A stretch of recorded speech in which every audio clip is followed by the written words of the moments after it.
less conspicuous. There you go. Yeah, okay. Yes, okay.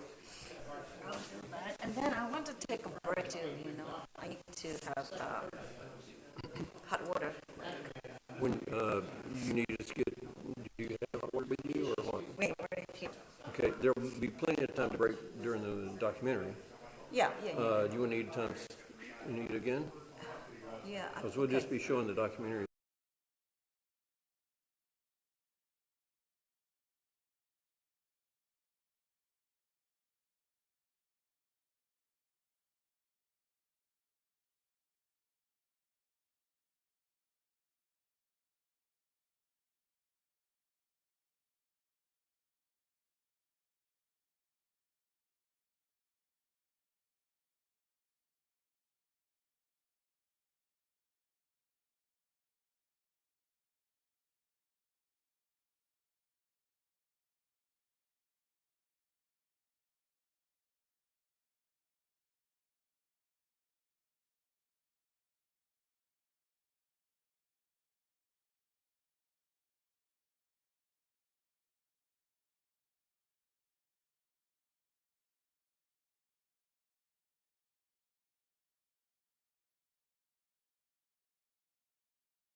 It's Oh, it's mine. it's your camera. Yeah. Sorry. Pretty interesting.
Brian, you good?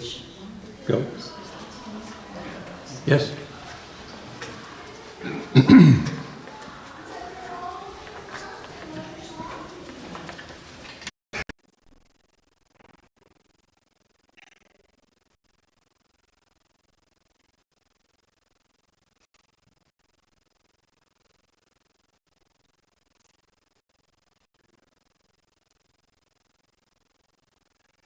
Good afternoon. Welcome to Arkansas Society of Freethinkers Big Meeting. The Arkansas Society of Freethinkers is a nonprofit devoted to maintaining separation between religion and state, advocating a scientific and humanistic viewpoint, and improving the lives of non-believers.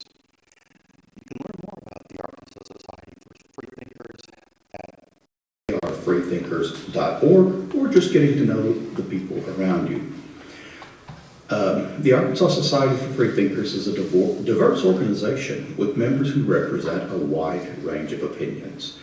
The speakers who present at our big meetings do not necessarily represent the views of ASF or its individual members. Because we are a 501c3 organization, ASF cannot directly support candidates for public office. Sorry, Mr. President. But we can advocate for causes such as separation of church and state, scientific literacy, societal progress, and truthful communication. Today, I would like to start with an introduction of Vern Bradley, who will be giving us his free thought of the day.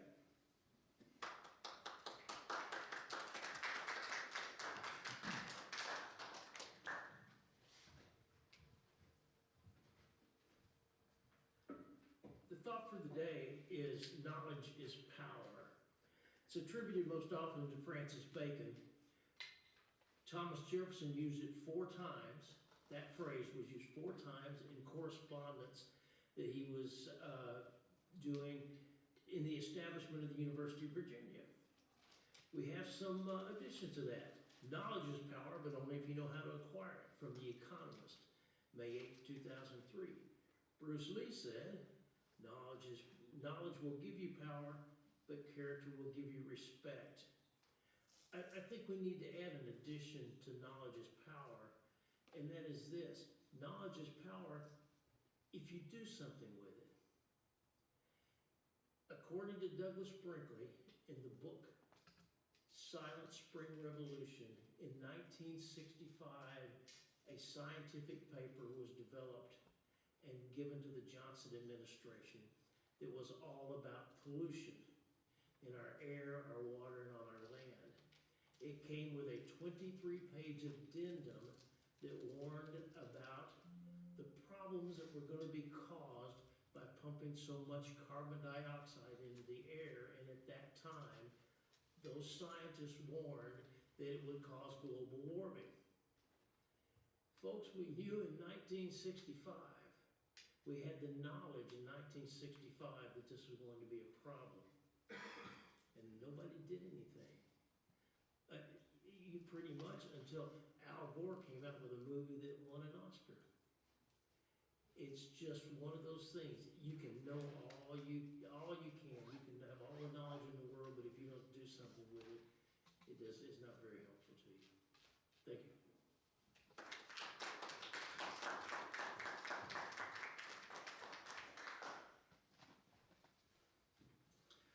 All right, our next presentation is going to be the skeptical sidebar, and I'm going to be doing that today. And I think there should be the beginning of the presentation up there. The skeptic's slogan, "Pix or it didn't happen." We've traditionally relied on photography as proof, sometimes very solid proof. In court, you still have to authenticate a photograph. You have to bring someone in who will say, yes, I saw this. This is a fair and accurate representation of what I saw. But we tend to believe pictures a whole lot more than we tend to believe words. So I wanted to start with just having a busy adventure. Things I did last year. Next. I did a lot of traveling. Next. New Orleans. Next. Carnival in Rio. At the beach. Going to Paris, Egypt, India,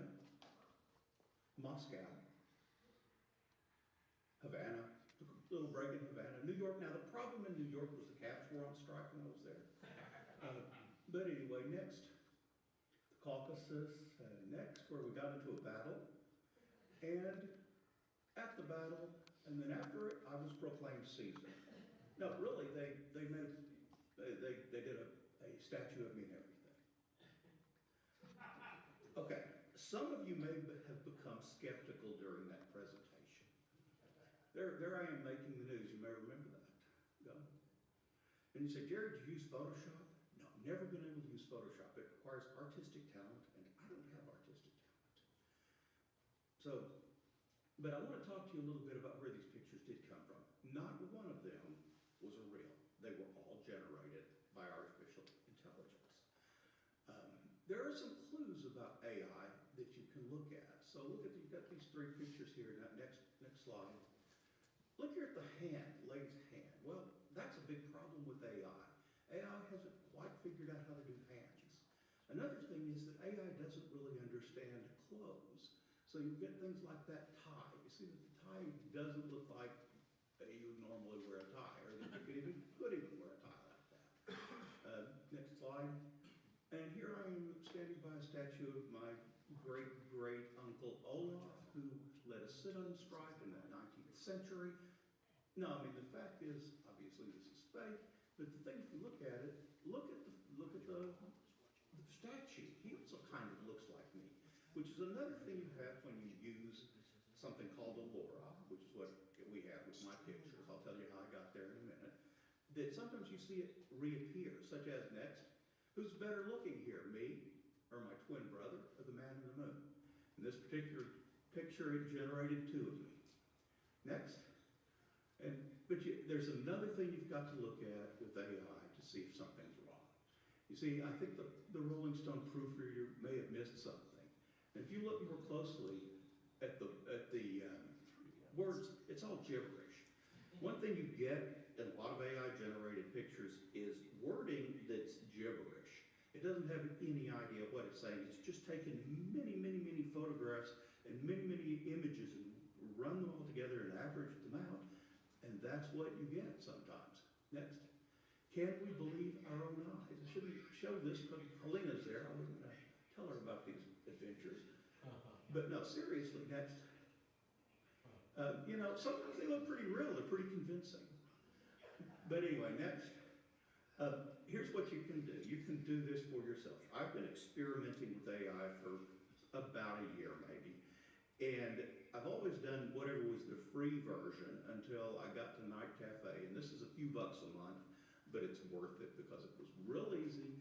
And it is nightcafe.studio, not a com, .studio. And one of the things that you can do is you can put in about 30 pictures of anybody.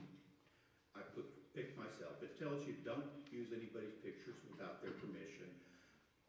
And another nice thing about this particular product is it won't generate what we call NSFW pictures, which is nice. But it does have some drawbacks, as you can see. I think if you look at those pictures, it kind of makes me look old, makes me look tired. Maybe it makes me look kind of fat. Oh, there may be a reason for that. That's really all I wanted to show you, but I think real quickly, let's talk about the implications. Photographs for years have been the gold standard of what happened and what didn't happen. Now, we don't have that advantage anymore. That is changed. And so we're going to have to figure out how to deal with and how to adapt to that change. This wasn't skilled, talented work by a computer genius. This was me playing around with a product which is just right next to free. Anybody can do it. And there are providers out there that don't have the NSFW restriction. Nobody really polices whose pictures go on there. So we have to be careful and realize that we just can't trust our own eyes anymore. We've got to be more skeptical than that. All right, at this point, I am supposed to launch into a short discussion to say that ASF helps free thinkers make friends and connections and ask everybody to introduce themselves. Today, I don't think that is necessary. But I also am going to introduce our main speaker, Dr. Kinko Ito. Dr. Ito is a professor of sociology at the University of Arkansas at Little Rock. She has an impressively high rating on the Rate My Professor website. Dr. Ito teaches Introduction to Sociology, Japanese Culture and Society, Sociology of World Societies, Classical Sociological Theory, and Sociology of Organizations, and probably a few other things.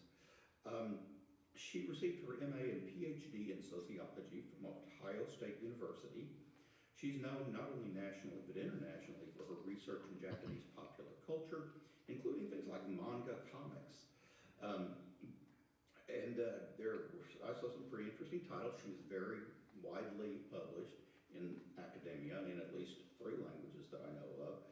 And she has published a lot of groundbreaking books about Japanese women's comics and manga. She today is going to talk to you about the Ainu people of Japan, which is an indigenous group that live in Japan. Basically, all I know about them is I know that they have a language that can't be traced to any other language in the world. And it's things like that I know about. But I do need to tell you, in addition to the scholarly works, she has also published a few books for the general public that are available on the Amazon Kindle, which is what I use. And since those are under a pseudonym, maybe I shouldn't have mentioned that. But most of them are popular books about her world travels, because I think she's been to 82 countries. And she is not only a world traveler, she's an expert on international cuisine. I know at least Japanese, Turkish, and Korean, and there may be more. Today, again, as I said, she's going to tell us about the Ainu indigenous people of Japan. And I'm going to stop now and introduce Dr. Kinko Ito.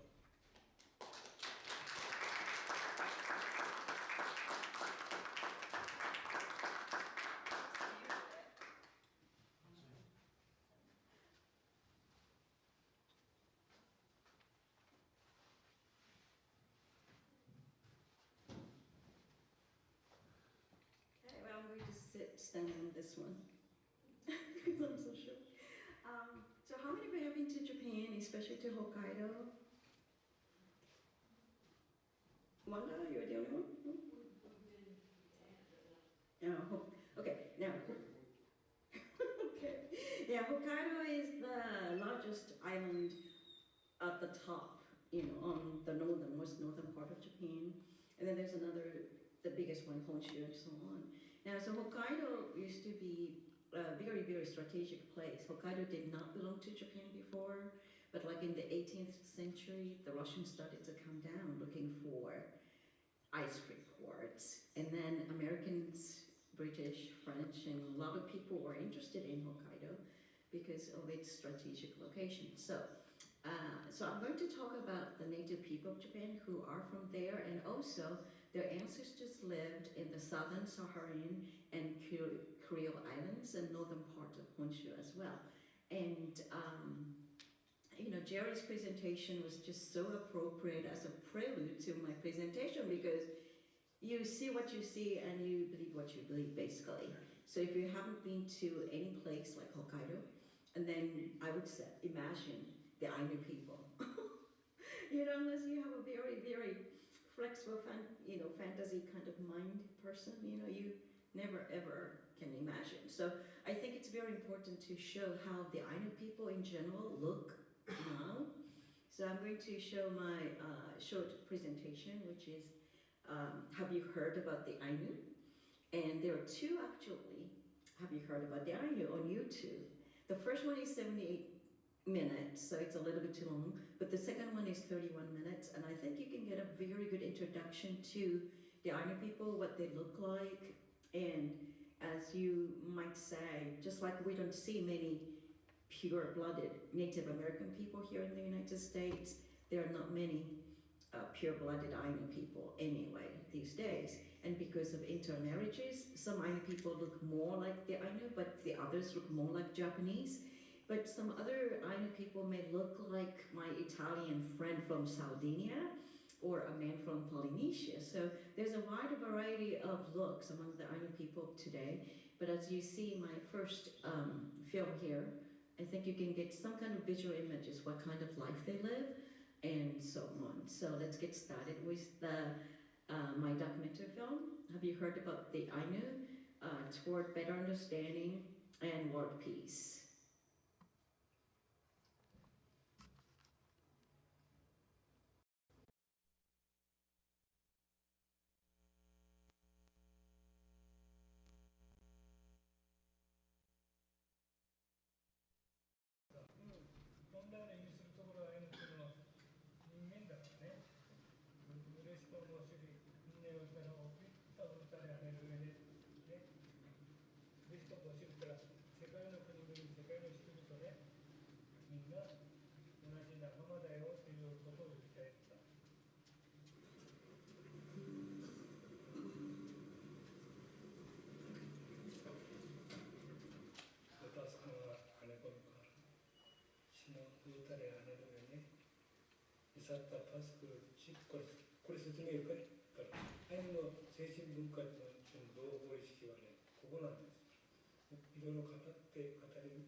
Hi, my name is Dr. Kinko Ito, and I'm a professor of sociology at University of Arkansas at Little Rock. From the beginning of my career, I did a lot of research on manga or Japanese comics. My Ainu research began during my sabbatical in 2011. I flew to Hokkaido, visited Ainu museums, culture centers, and community. For those of you who don't know much about geography, I'm going to show you where Japan is. The ancestors of the Ainu people used to live in the northern part of Japan, Hokkaido, the Kuril Islands, and Sakhalin. Today, the majority of the Ainu people live in Hokkaido. In the summer of 2012, I obtained the Dean's Scholarship and went back to Hokkaido. I interviewed more than 30 Ainu and working residents. One of my interviewees was Mr. Fukuji Kaizawa. He kindly let me call him by his nickname, which is Fukuchan. He was a wood carver and he was also an instructor. In Fukuchan's shop, we talked for 3 hours. He showed me a lot of items related to the Ainu culture, such as a supanbe, which is a headdress for rituals. That was June 2012. At the end of my stay, Kaz suggested to me that I come back to Hokkaido to videotape them. Mr. Tamotsu Nabesawa is a native speaker of Ainu. Mr. Nabesawa and his wife kindly let me stay in their home for several days. Mr. Nabesawa is a certified Ainu culture advisor in Biratori. Language includes more than just alphabets, sounds, structures, and meanings. In 2012, Mr. Nabesawa taught me the importance of videotaping the gesture that accompanies the word irantarapte, or hello. It means, let me gently touch your heart. In the summer of 2012, Mr. Nabesawa had a guest from far away. This is how he greeted her.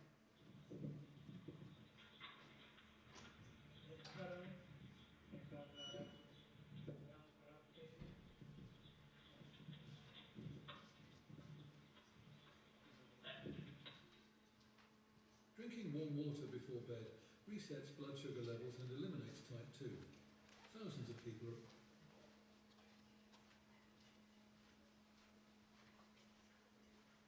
それとこの普通のホリパンだけはこうはっはっよーほいほいほいよーほいほい戦争に勝っただけは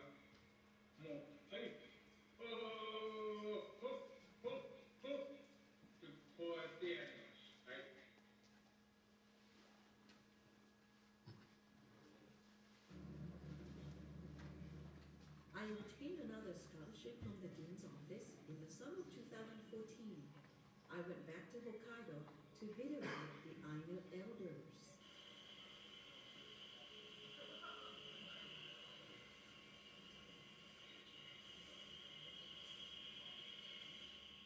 日本の中でもまたアイヌは他現代語が暮らしていると思ってない人がたくさんいるみたいだから、そうです。はい。これはもう認識不足というか勉強不足というかね。みんな知らないから。だから多分こういう服を着て地底に住んでると思ってるんですよ、皆さんね。地底に暮らしているのとかって聞かれるっていうんだからね、そんなでもまたね、わからない人がいっぱいいるっておつで三重県に娘のとこ行ったんですよね。それでラーメン食べる会っていうんでラーメン屋さん行ったの。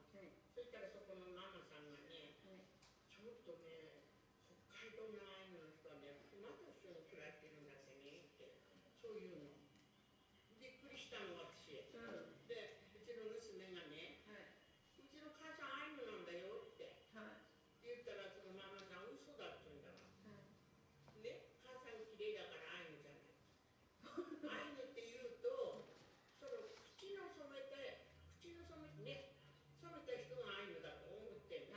ここに入れ墨をしてた。入れ墨をしてる人、それからひげのこう伸ばしてる人がアイヌだと思うんで、それで私はね、本当アイヌなんですよって。それでアイヌの講師をしているのでね、本当にアイヌなんだけど、ママさんちょっとね、古いですよって思うんですよ。今ね、アイヌって言ったって土台付きのね、立派なうちに入って言ったら悪いけど、アイヌにはね、古事記がいないんだって。いないの、本当に。どうしてですか？いないよ、みんなも自分のこと守ってるから。アイヌの古事記なんてどこ行ったっていないよって言ったら、そしたらママさんびっくりしてね、いや、母さんごめんね、ごめんね、私勉強不足だったねって言ってね、それからうちの娘と友達みたいなそのママさんがね、トロちゃんごめんねってうちの娘に謝ってね、だから本当に全然わからない人はああいうったらね、それこそさ、山のそういうのと一緒に暮らしたりなんかしてるみたいな感じ。少しの間腹立ったけど、まあ怒ることもないし、この人も勉強不足なんだからと思うけど、そう思ってね。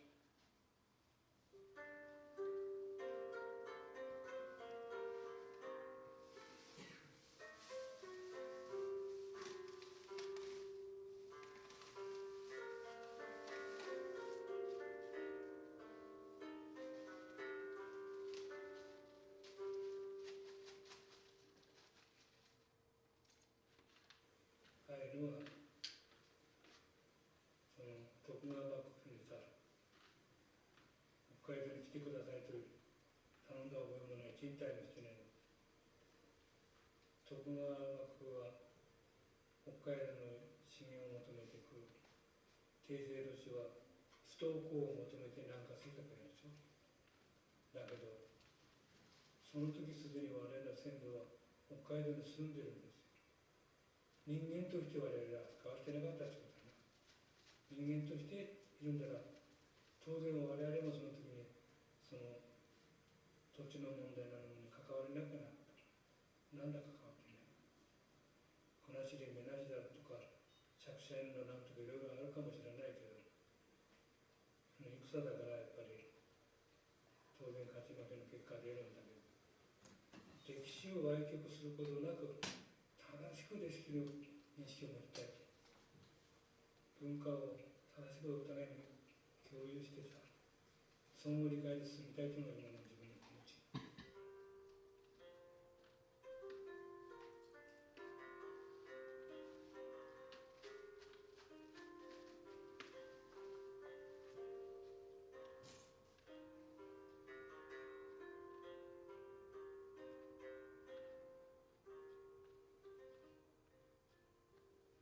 捨てて帰ったりすれば、アイヌは情ボロいから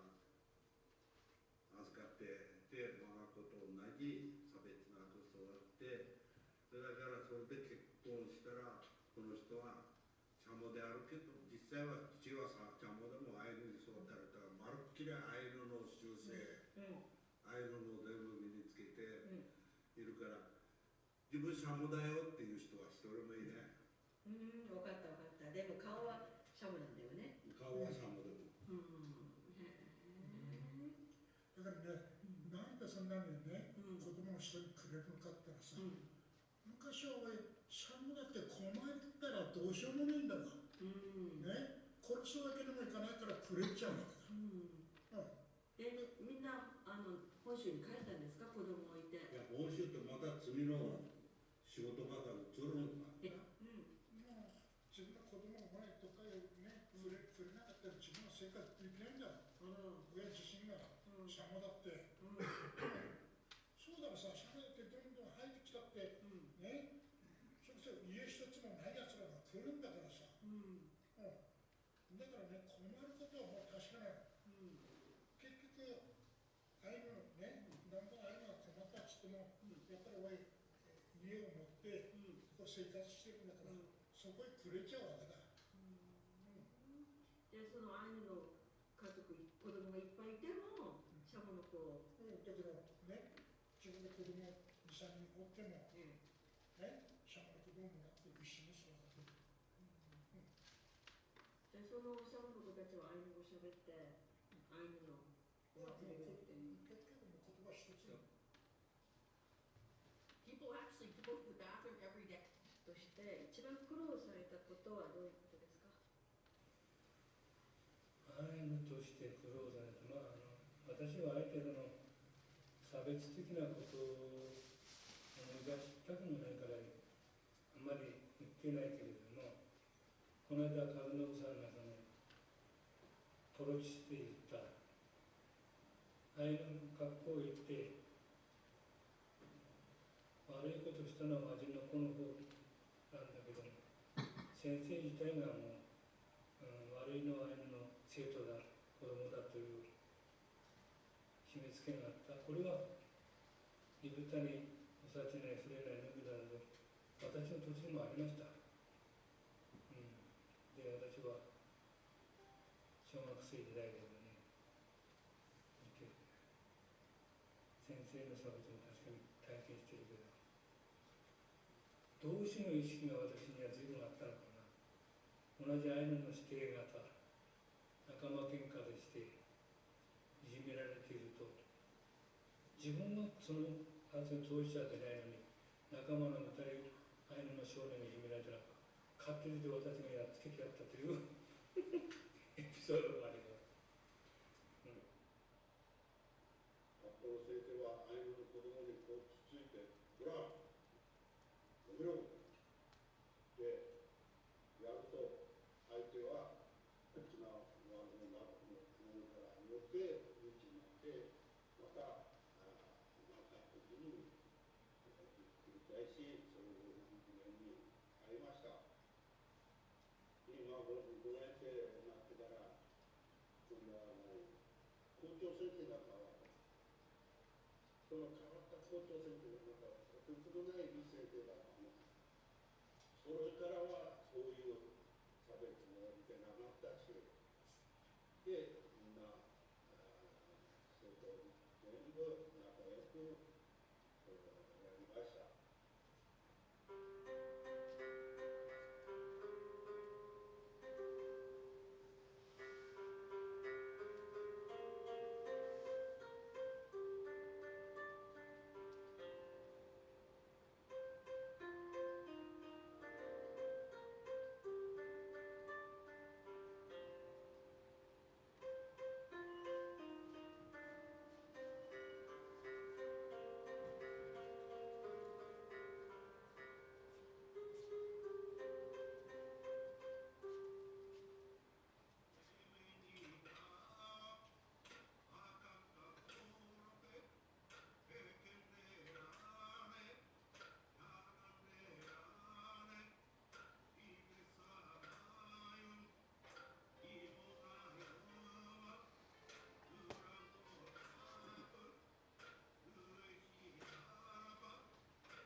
スコットランド行かれたでしょ、その時は自分はやっぱり日本人ってそういう海外行くとさ、その意識がすごくよくないと思う。でもフィラドに住んでる限りは自分はアイヌっていうアイデンティティで生きると、そういうことなんですよね。だから外国に行く場合は日本人っていうのとアイヌっていう2つのアイデンティティを持っていくっていうことですか。例えばハーフと言えてもね、アイデンティティは違うから。別に違うものを起こるじゃなくてさ、言語とか食習慣とか伝統とかで、それでそのアイヌになるっていうんだったら2人でいいって話だったでしょ。そうですよ。私の母はさ、アイヌの血液が入ってないわけでしょ。今は何を飲んでらっしゃるんですか。これ以上引っ張らなかったからお茶と白湯と合わせて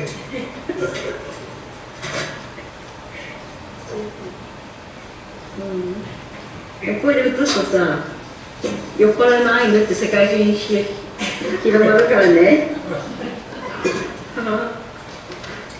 これがアイヌ寝るはアイヌだって言っちゃいかんぞ。美味しいですか。焼酎。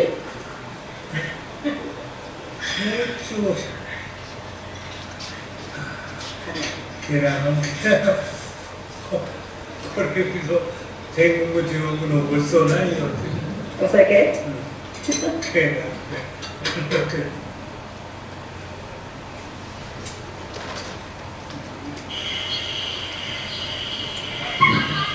これはね、マダン節といって、鉢巻きなんですよ。それで、これはね、ちょっと飾りなんだけど、レクトゥンペって言ってね。レクトゥンペ。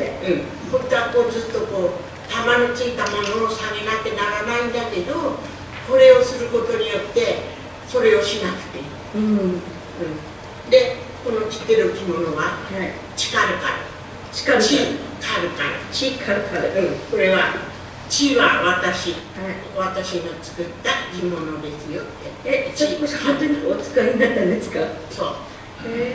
刺繍ですよね、それ。そう。どれくらい時間かかりましたか。3ヶ月。で、一応判定はどういう時に着るんですか。普通男の人でも女の人でもちょっとしたお話とかいろいろするときにちょっとだけ着るものを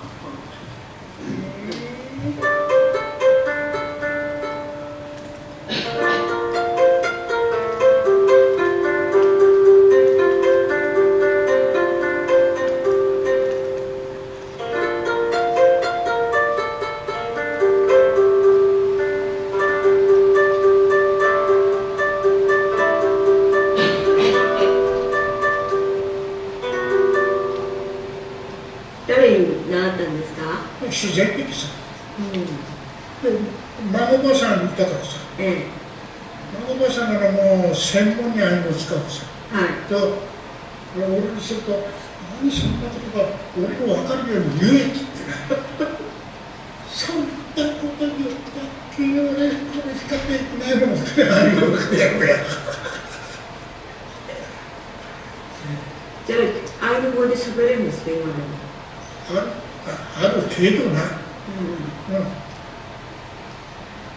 私はフリカメの子です。金は的にはこんな言ったって今何とおっしゃったんですか。今何とおっしゃったんですか。今言っちゃった俺。金はなくないっていうのはね、俺はっていうことなんだ。ね、喋ってくればね、喋れるよって。はい、わかりました。和信さんは今習ってらっしゃるんですよね。俺はほとんど喋れない。いらっしゃらなくてかな。こんなことありえない。よく周りに思うであっても、でも言葉は悪いですよ。成長すると始まり悪い言葉から覚えてます。そしたらね、この中の一つに、よくその俺が子供の頃年寄りや年寄りってある年配の人らが言い合いしてる言葉の中に「これって関係ねかもれ」ってこういう言葉があるんだよ。これは何の意味だと思う？わからないな。解説してるの？はい、じゃあ解説お願いします。これ、エコロベキっていうのはね、お前のものっちゅうの。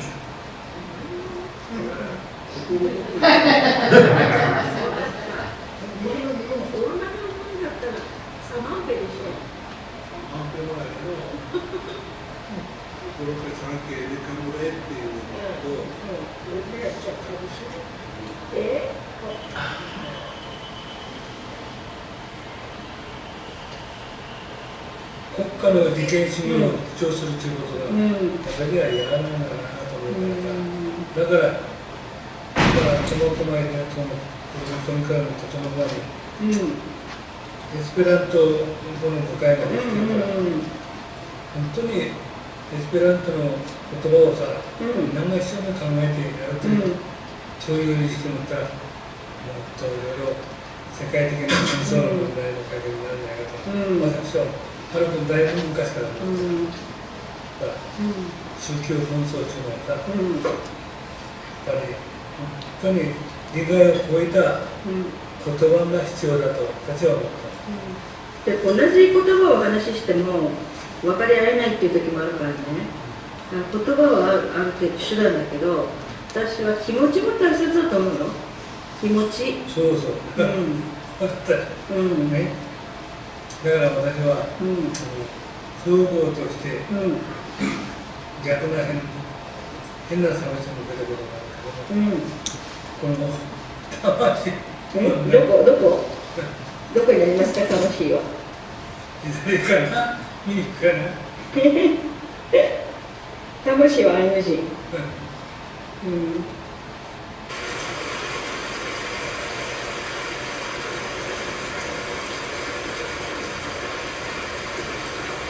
ビラトリのそのアイヌ語はやっぱり他のところと違うんですか？ビラからってとかって私らは言うしよ、しばらくですねとかね、静ないことを裏側のたり、いかないでしょ、いかない、じさんっていう人がね、静ないったんだとさ、で、ユージさんがいらからって言ったら、いかたいっていうのがエパタイって聞く。エパタイってどういう？エパタ、お前はバカだなって。で、挨拶したのにね、そう言われてもね、もう本当に悔しかったって。だけど、この後で説明されたら、気持ちだいぶ落ち着いたけど、最初だったらもう悔しかったって。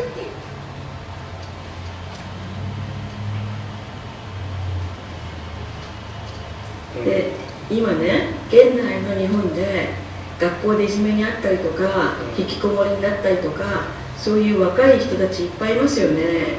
そういう人たちに今までずっとアイヌとしてきた経験からなんかこういうふうに生きてほしいとかこういうふうにしたらいいっていうアドバイスとかはありますか？やっぱりね、自信を持ってやっぱりやるべきことはやっぱり一生懸命やらなきゃ。そういうことはアイヌに生まれてアイヌの系統であることを隠そうとしなくならっている気持ちをなんとか消さなくちゃ。それにはやっぱりね、人と同じか人にくっついてやるんじゃなくて、自分が努力とかアイデアを出して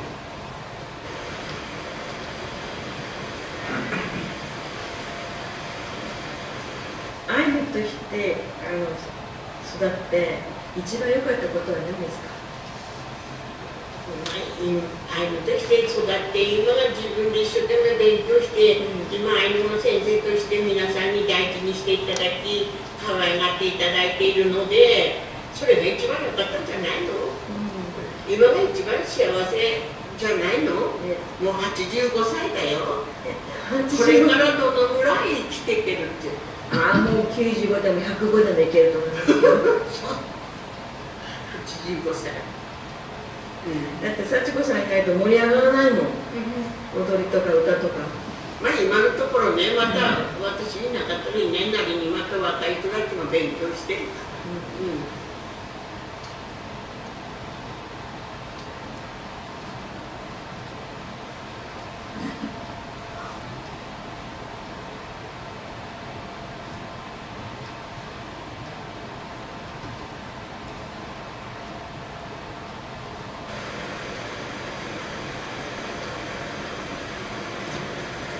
どうしたらみんなが人類仲良くお互い理解し合って仲良くいけると思いますか？だからね、これはなかなか簡単に言い切れないけれども、最近においてはましては国連で46カ条のね、人権宣言がされてるでしょ。それということはもう白人だ、黒人だ、モンゴリアンだということじゃないんだと思うね。人間としてという考え方が基本的でだけになると思うから、だから私は嬉しく思っているというのはすごく大切だなと思うし、これからなおそれを理解して共有する時だと思う。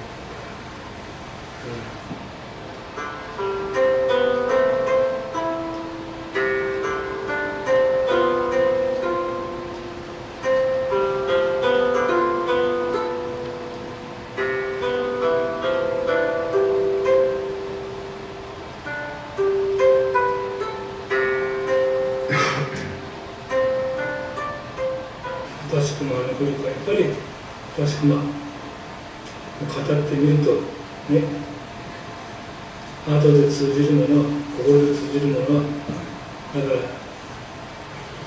私はね、死ぬ打たれやめるようにということは心で通じ合えれば、もう人間としてみんなが私たち同志だという、そういう心になりたいという気持ち、それを目指しているんですね。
Do you have any quick questions?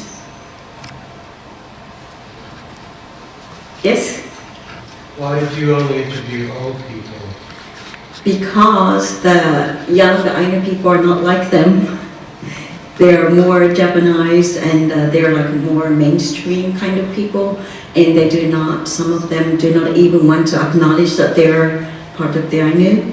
And a lot of times because of the discrimination prejudice, if they can keep their identity secret, that is, if they can pass as Japanese, which is non-Ainu Japanese, they'd rather do it. They're not, some of them have very difficult problem with identity issues and so on. And also, as you've seen, Fuku-chan, the guy who was a wood carver and a shop owner, he died 3 months after I interviewed him. And then my host father, Kaz, said that why don't you make a documentary film?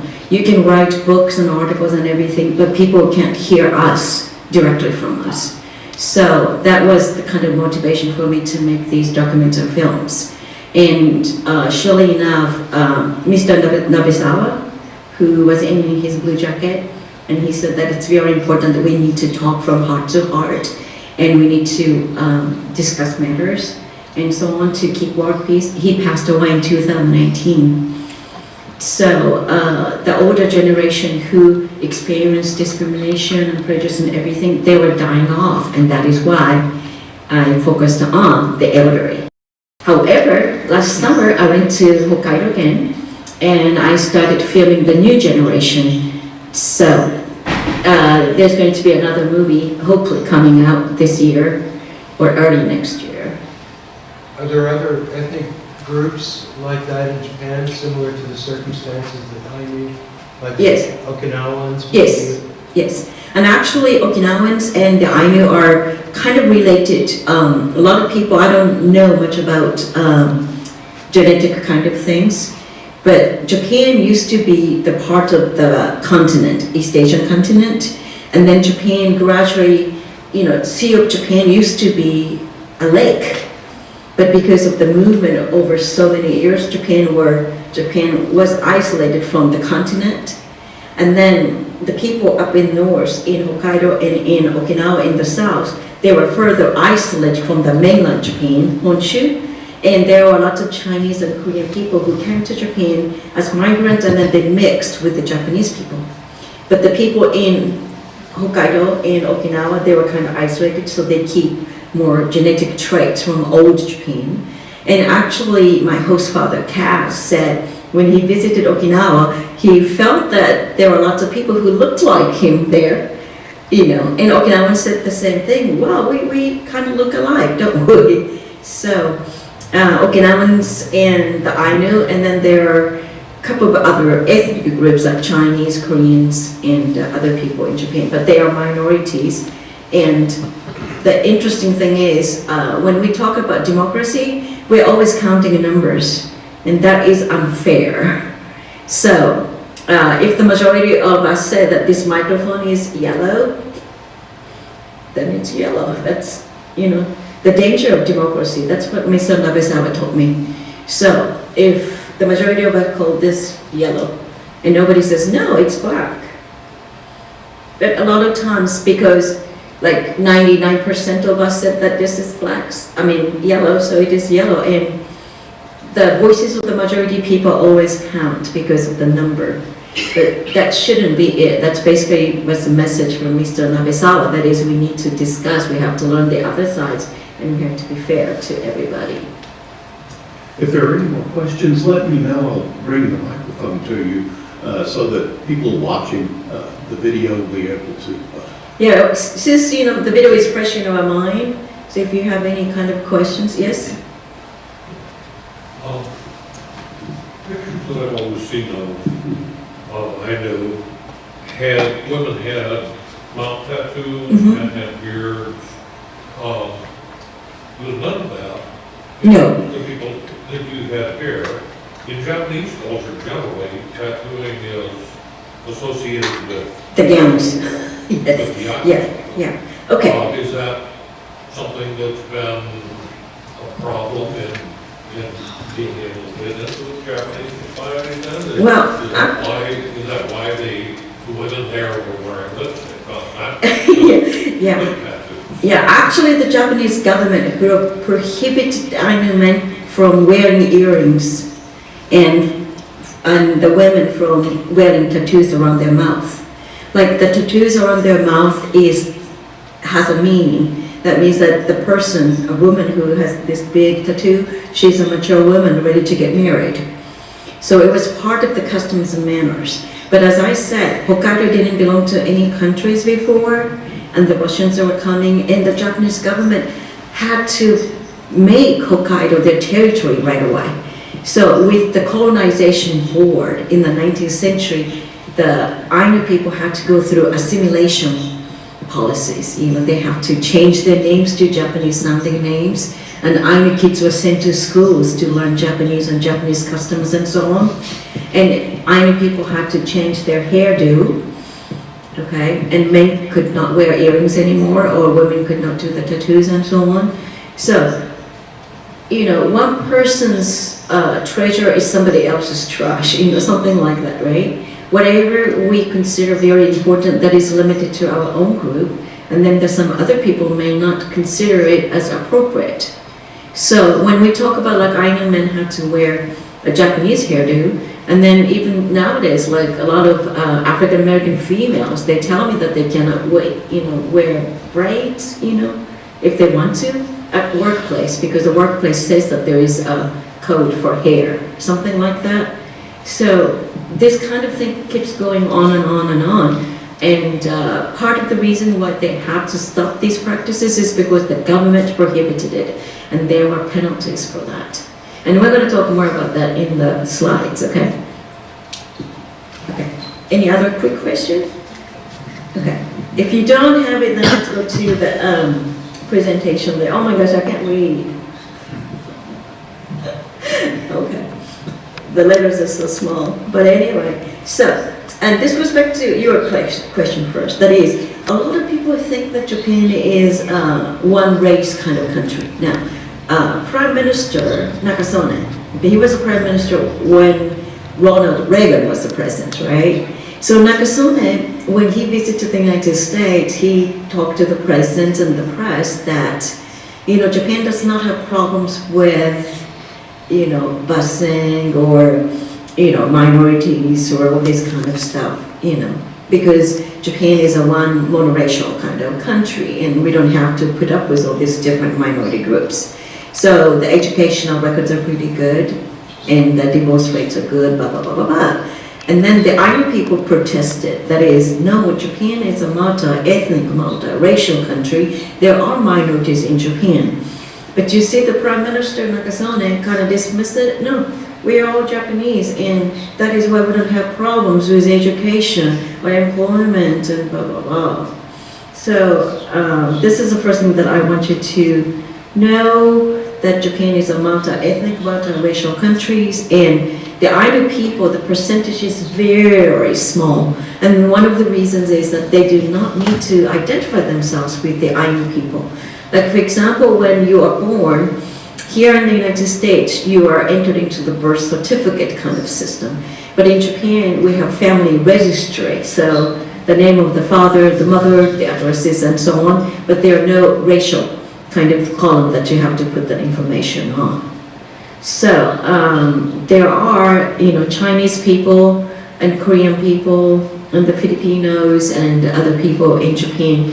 And their numbers are not small when you look at the numbers, you see that? But there are supposed to be like about 24,000 Ainu people in Japan altogether, but the number cannot be counted on because people who don't want to identify themselves as Ainu, they'd rather not. And it's because of the prejudice and discrimination. So the same thing here, a lot of people, do not come out as LGBTQ at work if they don't want to, because there could be some kind of disadvantage to it, because people may think or do all this kind of stuff, which is interesting, isn't it? Anyway, so let's go to the next. Okay, now. So who are the Ainu? And then I think some of you already got the idea from my video presentation. Ainu refers to humans, or a man, or father, and so on. And they are the indigenous people of Japan, as I said, okay? But nowadays, modern Ainu live in just any other Japanese people's house. I mean, they don't live in a thatched roof house, which is called chise. And actually, the Japanese fire department said that you cannot live in chise for the fire prevention reasons, because chise is made of natural materials. Okay, let's go to the next one. Now, so I think you already know where Japan is located. Okay, it is very close to China, okay, close from China. And the ancestors of the Ainu lived in the Kuril Islands, that is the islands between Hokkaido and the Kamchatka Peninsula, and also half of Sakhalin. And as you all know, the Kuril Islands and Sakhalin, they're all Russian territories now. And Hokkaido and the northern parts of Honshu. Okay, next. Okay, so the Ainu people, so on the left-hand side, you can see Mr. and Mrs. Kayano. And Mr. Kayano is the first Ainu man who ever was elected to the National Assembly in the 1990s. And actually, by the time I went to Hokkaido, Mr. Kayano was deceased, but his wife, Reiko Kayano, made me a very special potato dish. Boiled potatoes with butter and salt, and oh my gosh, that was so divine. And she also offered me green tea, and I interviewed her a little bit.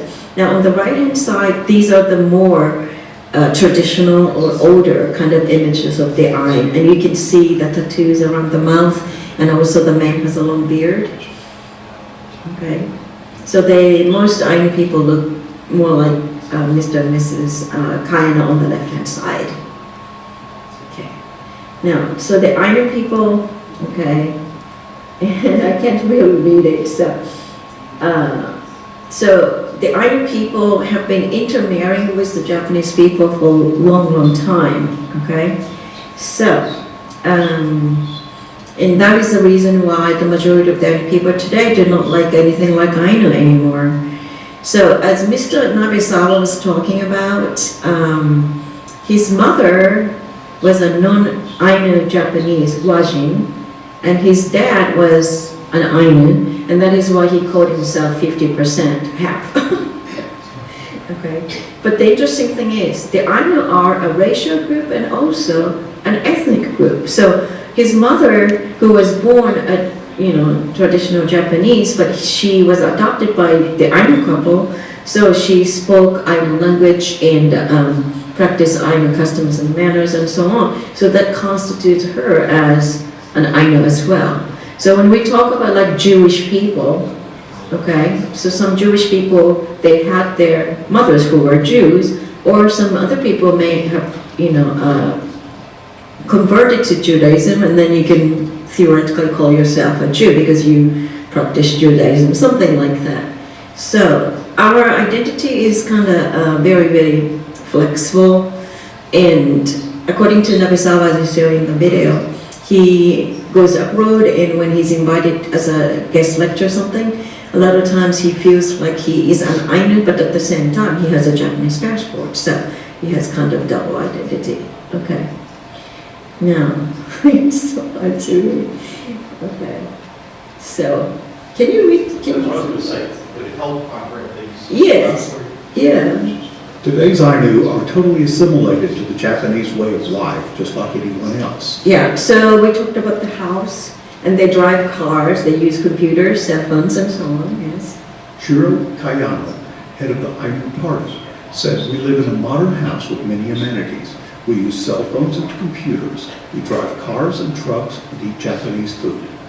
Yeah, I just said that, didn't I? Yeah, I'm just reading what's here. Yeah, I can kind of see them, but not. Okay. The other one says Hiroko Fujito, an Ainu cultural advisor, wants to preserve their traditional culture and promote understanding.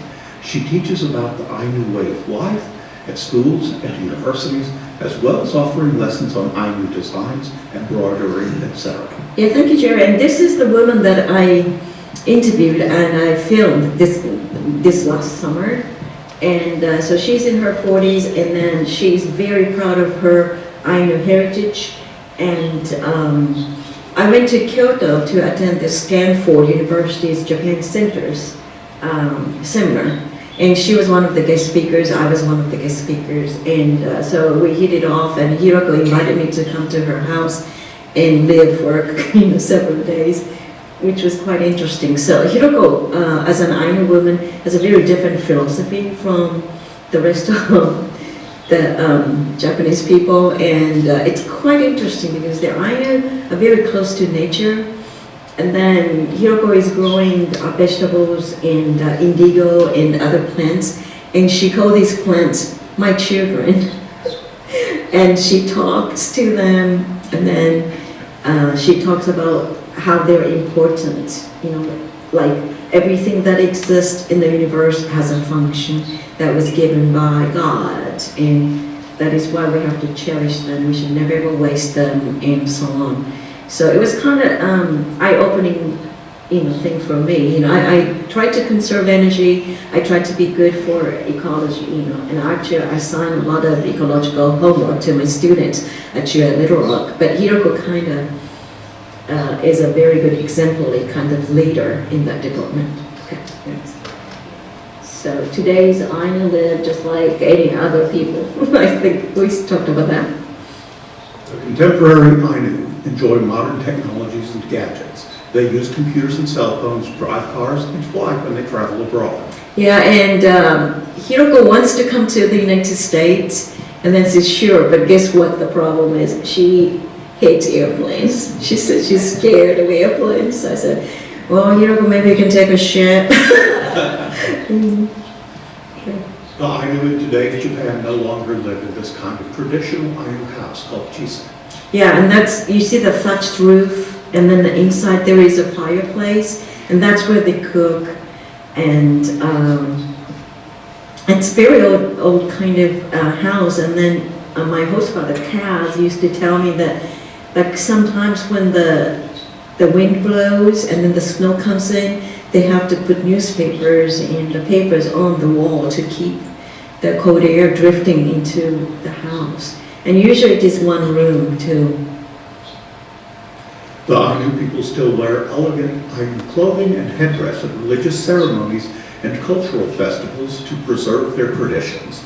The intricate designs of the handmade clothing with patchwork and embroidery are traditionally transmitted from the mother to the daughter. The materials for the clothing include tree fibers and cotton. And I think you remember Mrs. Kibata Sachiko talking about her Matan Kushima headband, and also this kind of choker for her neck, and then also the clothing and so on. So not only the Ainu women, but a lot of non-Ainu Japanese women are taking lessons in embroidery and making Ainu kimonos. And one of the students, Japanese woman, told me that I really like the Ainu people, the Ainu culture and so on, and making things like Ainu kimono makes me feel like I'm one of them, and which is interesting, isn't it? And you saw the sapante, which is a headdress, and usually when you wear this sapante, it is for the rituals, religious rituals and sacred occasions and so on.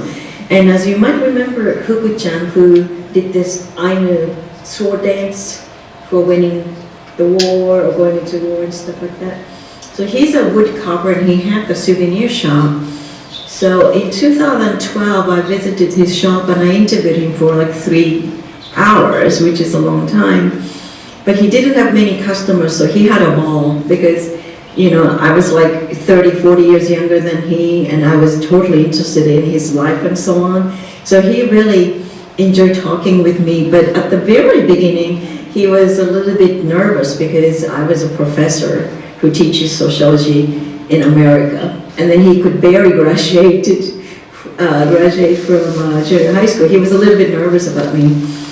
And so anyway, so I said, well, he's a little bit nervous, I know that, he's tense. But anyway, I mentioned about the items on the wall that he was selling, Ainu items. And I thought, you know, I really needed to break ice. So I said, oh, that is chikalkalpe, that is this and that. And then I mentioned, you know, sapampe, that headdress, okay? And headdress looks like a boat like that, okay? So, but I used the word samampe. Okay, that's samampe, and I was so proud. I wanted to show off to Huku-chan that, yes, I do know Ainu culture, and that is called samampe. And Huku-chan blushed, and then I said, what did I say? And then Huku-chan said, a young lady like you should not use that word.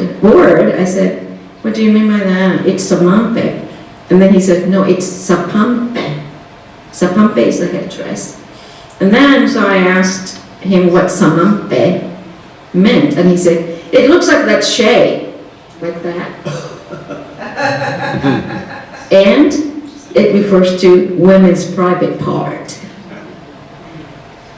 And that is why he blushed, because he did not hear that word for some time, because he was in his 70s, obviously, you see that? But that was a great icebreaker, because after that he felt very, very comfortable because we laughed so hard. But I'll never ever forget that incident, you know. It's sapampe, you may want to remember, because you can make the same mistake when you go to Hokkaido to show off your knowledge, you know, and accidentally say that word. Anyway, so let's go to the next one. The history of the Ainu in Japan. The Japanese archipelago was connected to the Asian continent a very long time ago. Humans came to Hokkaido about 30,000 years ago. The Jomon period, 6 BC to 3 BC, or 6th century BC to 3rd century BC, saw the rise of a primitive hunting, fishing, and gathering society. Rice cultivation was started during the Yayoi period, 3rd century BC to 3rd century AD, after rice was brought by the migrants to the continent. The Ainu in Hokkaido and the Ryukyu in Okinawa kept more distinctive characteristics of the Jomon people due to the distance from the mainland where intermarriages with the people from the Asian continent took place. Yeah, did I explain this already? I did, right? Okay, let's go to the next one then. Between the 5th and 6th century, the people in mainland Japan adopted many aspects of Korean and Chinese cultures, such as Chinese characters, art, agricultural methods, crafts, and textiles, while the Ainu still practiced hunting, fishing, and gathering. Mm-hmm. Yeah, thank you, Jerry, and let's just stop there, because this is kind of an ancient, long time ago history, but my topic today is modern Ainu history, so we're going to skip like the 12th, 13th, and 15th, 16th centuries, and let's go to the next one, I think the 19th century, so we're going to jump, okay, several hundred years, and let's go to the next one. Yeah, Hokkaido colonization war. So now I'm just going to summarize, okay, Jerry? So basically, as I told you, that Japan had to claim that Hokkaido belongs to Japan to be at the world scene, you know, to become world power and so on. So Hokkaido colonization war was basically a death sentence to many Ainu people. So a lot of Japanese, non-Ainu Japanese started to migrate to Hokkaido and take their land. And the interesting thing about land was the Ainu people did not have a notion of the ownership of private land. The land belonged to everybody. I guess there's a song that this land belongs to everyone, you know. So they did not have the notion of the private land ownership. So a lot of the Ainu people lost their land, okay? And of course the Japanese government took the better land for the Japanese immigrant to Hokkaido, obviously. So the Hokkaido colonization board, okay, it impacted the Ainu children as well, because the children were sent to boarding schools to learn Japanese and Japanese customs and so on. And one of the things about Hokkaido colonization board that was really, really bad for the rape of Ainu culture was the assimilation policies. And I think I mentioned it to you, right? You have to change your name to Japanese name, and then you have to wear a Japanese hairdo, you know, and speak Japanese, and eat Japanese food, and follow Japanese traditions and customs and manners, and so on. So as far as the religion is concerned, Ainu religion is very similar to Shintoism. Shinto is also an indigenous animistic kind of religion, and they believe in 8 million gods or kamis. And the reason is everything that exists in the universe, okay, they are given to us, and each of them is a kami or kami god.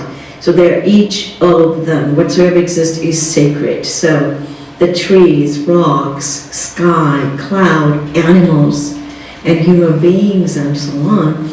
And Ainu believe in the same thing. So the Japanese government would go to the Ainu land, and then they would cut trees without Ainu's permission, or they would tell the Ainu people to cultivate, you know, vegetables and grains and so on. See, Ainu people were originally hunting and gathering people, and they would, you know, fish salmon, or they would, you know, kill deer and so on, because salmon and deer were their staple food. So the Japanese government prohibit fishing of salmon in rivers. That's their staple food. And then the Japanese government prohibits them, you know, hunting deer by using their own traditional arrows and stuff like that. So when the government says you cannot get your staple food, what is the message there? What's the message there? Yeah, death to the Ainu, basically, because they cannot eat this staple food. So, and then the interesting thing was, I was at the museum, and then this guy was kind of showing me around, and then he said, you know, saying, you know, to your staple food, you cannot catch these things. That means death to the Ainu. And when he just said that, he had tears welling up in his eyes. And I was very touched by that, you know. But that's basically what it was. It's a colonization board, okay? So, yeah, so that's it. Yeah, so can you read the years, Jerry? Yes, the modern history of the Ainu in Japan. 1889, the Japanese government issued the Hokkaido Former Aborigines Protection Act concerning the status of the Ainu. The act included assimilation policies, confiscation of land, destruction of the Ainu way of life. The Ainu were given Japanese citizenship. For example... Yeah, just a minute. So, the Ainu were automatically given Japanese citizenship. What does that mean? That is, Hokkaido belongs to Japan. Hokkaido is Japanese territory. Why? Because these people are Japanese. So that was a kind of tricky way to claim that land.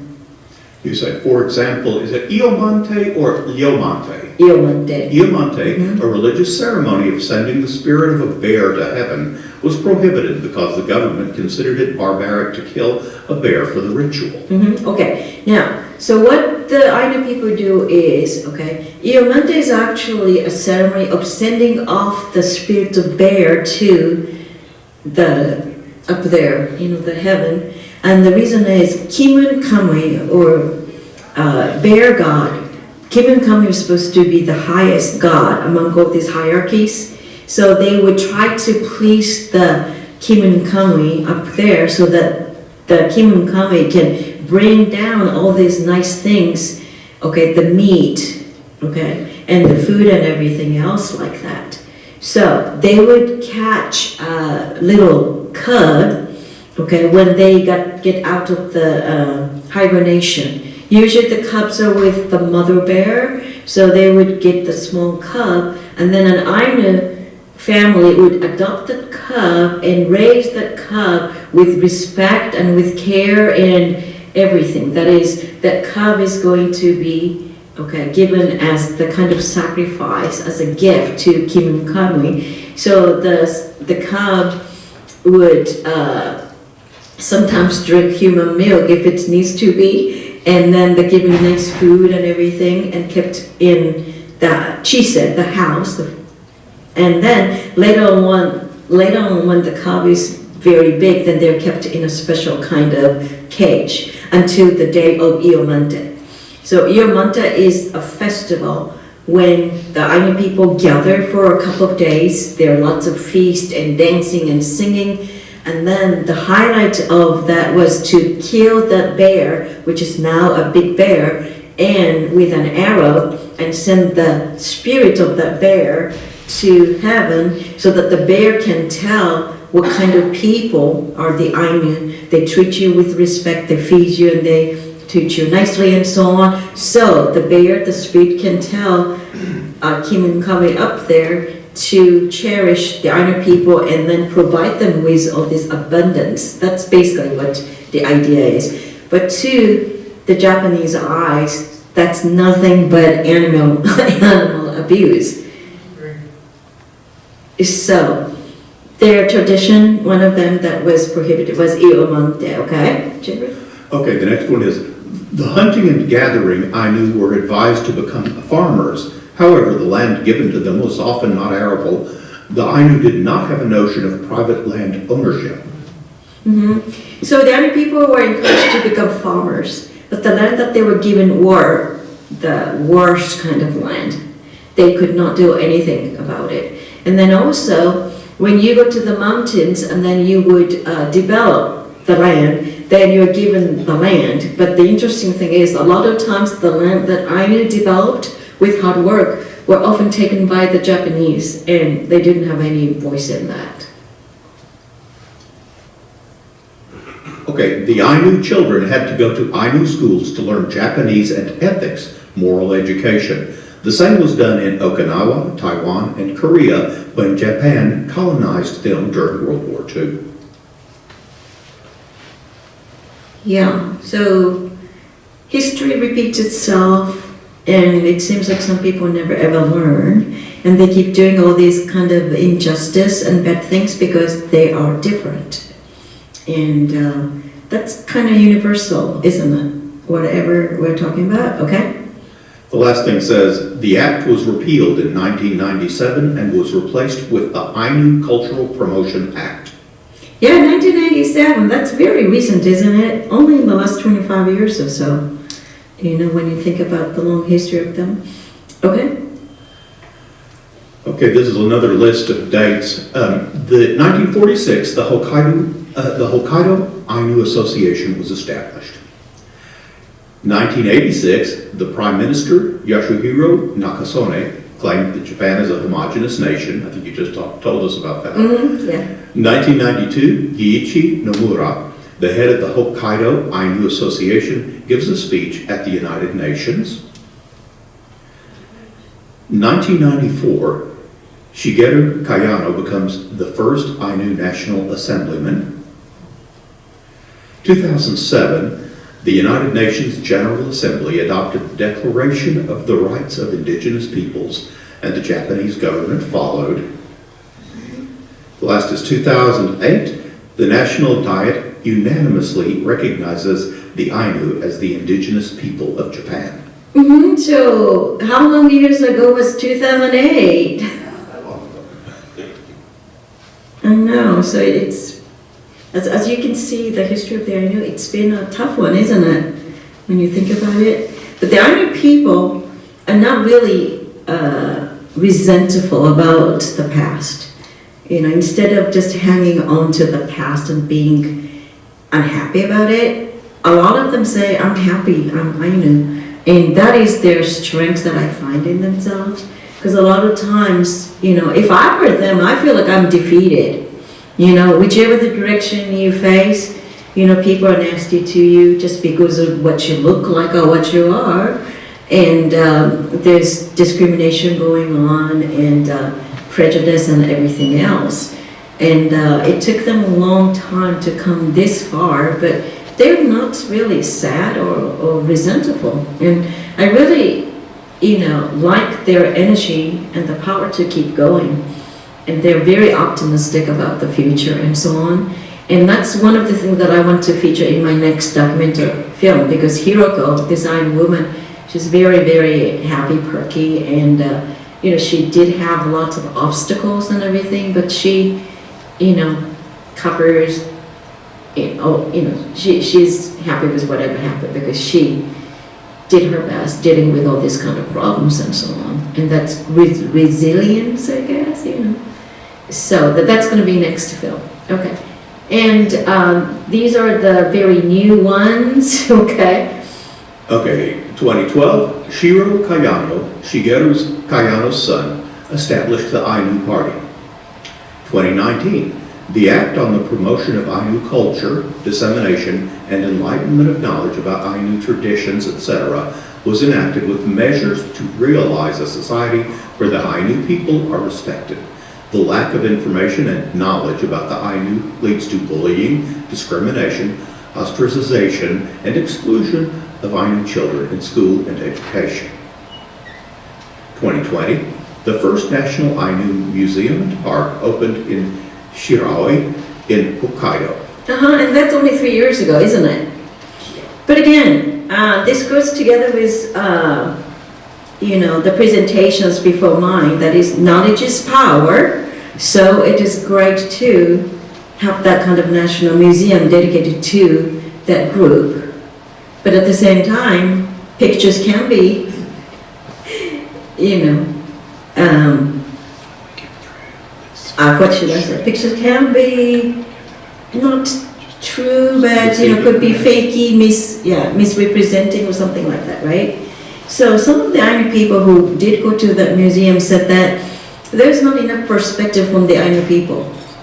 So obviously, since it is a national museum, the opinions of the government or the bad things that the government did, a lot of them were kind of downplayed, obviously. You know, so, but I would recommend you to go to the National Museum. I haven't done it yet, but I went to the previous version of the National Museum in 2011. And I think it is good that they do have that National Museum, because it's better to have one than not have one, you know. And regardless of the nature of the information or presentation whatsoever, the information is there and you can gain knowledge about it. So I think that's the last slide, isn't it? There's Yeah, one more. just about, yeah, okay. Social issues, yeah. You want me to read this one? Okay. Yeah, let's just cover that real quick. Number one, poverty, 36.1% of the Ainu were on social welfare in 2017. Education. In 2013, 33.3% of Ainu attended junior colleges and universities in Japan, while the number for the Y gene was 45.8%. Number three, lower income levels, bullying at work. Number four, discrimination, prejudice, bullying that take place at school and work. 5, marriage. And number 6, alcoholism. I didn't write it down, but a lot of Ainu, men especially, they drink a lot. I think you kind of got the sense from my presentation. And actually, Mr. Kaizawa, Tome-san, told me, do you know what? You know, when the tigers die, they leave their skin, you know, the leather, what do you call it, the leather hide? Yeah, behind, so that the tigers, they have the life, and then even after their life, they're going to be useful. And so are other animals. You know, for example, I have a leather bag that used to be a cow's skin. Okay? But he said, do you know what the Ainu people leave behind? So I said, heritage, you know, legends and so on, legacy. And then he says, no, bottles. That's what he said. So, as you look at these numbers, 1, 2, 3, 4, 5, and then as you listen to my story today, or presentation, you know some other groups of people who have similar experiences, don't you? Yeah, so the interesting thing is, and this is what I tell my students all the time, when we talk about things in Japan, good or bad, we think it's in, you know, somewhere far away. But the interesting thing is, when you know things far away, a lot of times you can compare it with what's going on in your backyard and reflect upon it. And I think that is the very important thing about knowledge, information, and education. That is, you gain the information, knowledge, but you can kind of reflect on it, and then you can critically. And I thought, and I hope that if my presentation helped you to see yourself a little bit differently, I appreciate that.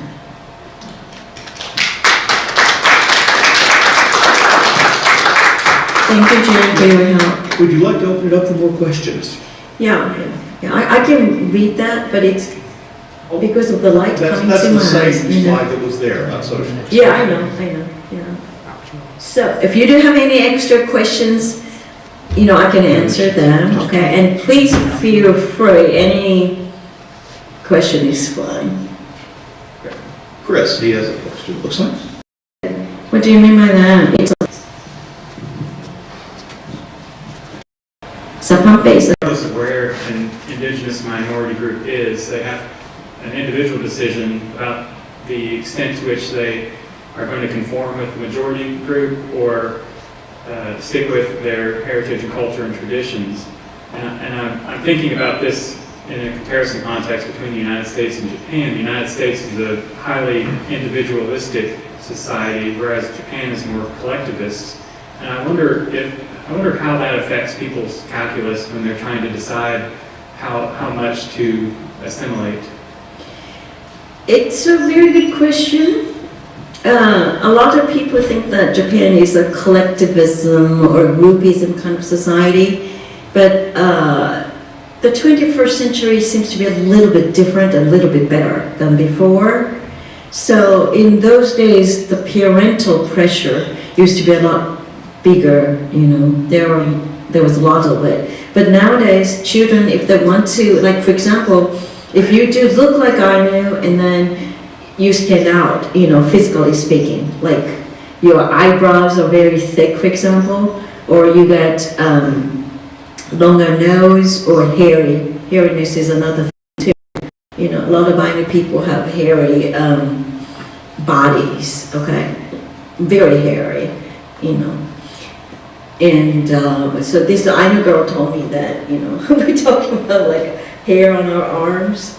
You know, I do have some, and then she said, I can beat you, or she said, you know. So certain physical characteristics we cannot hide, you know, and then people would react to us whether we like it or not. So if you stand out as an Ainu person in Hokkaido and then you're bullied and stuff like that, one of the choices is like go to like metropolitan cities like Tokyo or Osaka, where there are lots of other people, including foreigners, and that way you do not really stand out.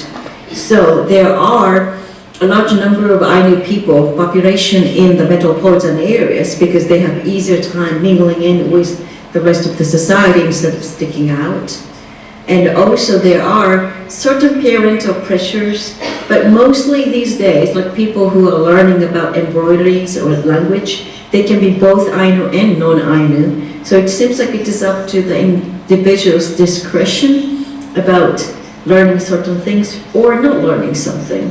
So it's really up to the individuals, and just because you're an Ainu blood-wise doesn't mean that you have to practice Ainu ways. So the 21st century is much better than the 20th or 19th centuries, obviously, because we have more choices, and you know, there are like Ainu musicians who are working internationally as well, you know, and YouTube and other things, so that they can, you know, kind of disseminate information about themselves, and so that there's more understanding. And there are followers of Japanese people who like Ainu culture, you know, food, clothes, and other things. So did I answer your question? Is there anybody else? Well, I've got 1,000, but I'm not going to bother everybody here with them. I will point out a couple of things, though, that I thought were particularly interesting. One is that they're teaching Esperanto there, and I would agree with the speaker who says everyone should learn Esperanto. It's a very easy language to learn. But that has nothing really much to do with your talk, but I was just fascinated that that was there. Yeah, and he was in his 80s when he said that too. And the interesting thing is, language, which language you speak defines what kind of perspectives you have about your experiences and the world around you. And as you said, Jerry, Ainu and Japanese languages are not related. The Ainu language is considered isolate language, and it doesn't have any kind of relations to any other languages. And what Mr. Nabesawa was saying is like, so, you know, when we speak a certain language, the language itself already gives us this kind of way to look at the reality or slice the reality because of the language that you use.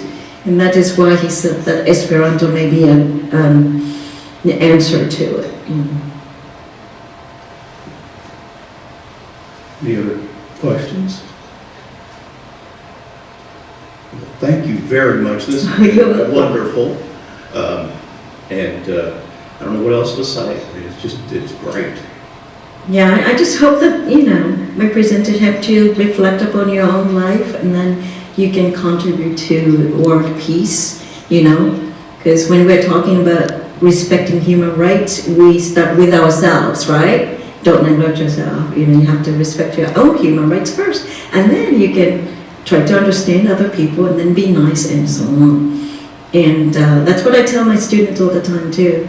Okay, we do talk about positives and negatives about certain things, and if we do not do anything on it, what is the purpose of education, right? You know. So as I did my research about the Ainu people, they taught me a lot. Not like the way that we teach at the university here, but by just associating with them, just interacting with them, just being together with them, you pick up a lot of things. And so that's what I did, staying with Hiroko this last summer. So I'm going to make another picture and how she sees the world and so on. So thank you so much for your time. And There's another film on YouTube, the same title. Have you heard about the Ainu? But that one is 78 minutes, so you need a popcorn. Okay, thank you so much.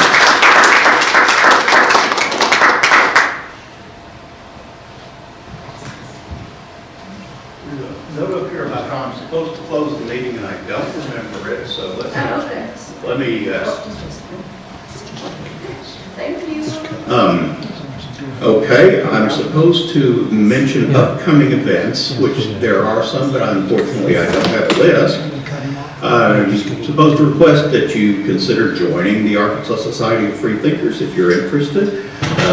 There's information available on the website.